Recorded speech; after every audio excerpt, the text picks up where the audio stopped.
Ako po si Ann Klutz. Vlogger po ako. I have 2 channels and yung isa mostly focus sa family and then yung isa, of course, yung paano ko i-handle yung aking anak.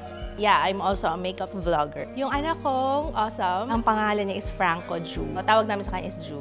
Isa sa mga nakaka-trigger sa kanya yun is yung pag masyadong maraming tao, maingay. Sabi ko sa asawa ko, pa, punta nga tayo sa pasok muna tayo sa restaurant. Nagulat ako kasi yung anak ko, bigla na lang niya hinampas yung katabi namin. Puro babae sila dun sa table. So parang sa akin, alam mo yung parang gusto ko na lang maglaho dun sa kinauupuan ko. Kung mabigyan ako ng chance na mag-time travel, I will choose Ju always. Walang pagsisisi doon. Ang dami niyang tinuro sa akin.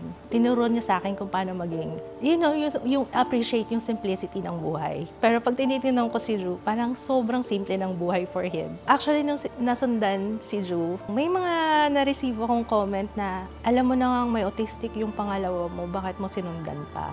Why? Bakit mo sasabihin na ganun? Parang wala ba silang karapatang mabuhay? Kung magkakaroon ako ng awesome power, siguro is yung ability to read his mind. Kahit isang araw lang, gusto kong malaman kung ano yung feeling, anong naiisip niya. So, naiiyak ko. I'm sorry, naluluha ako.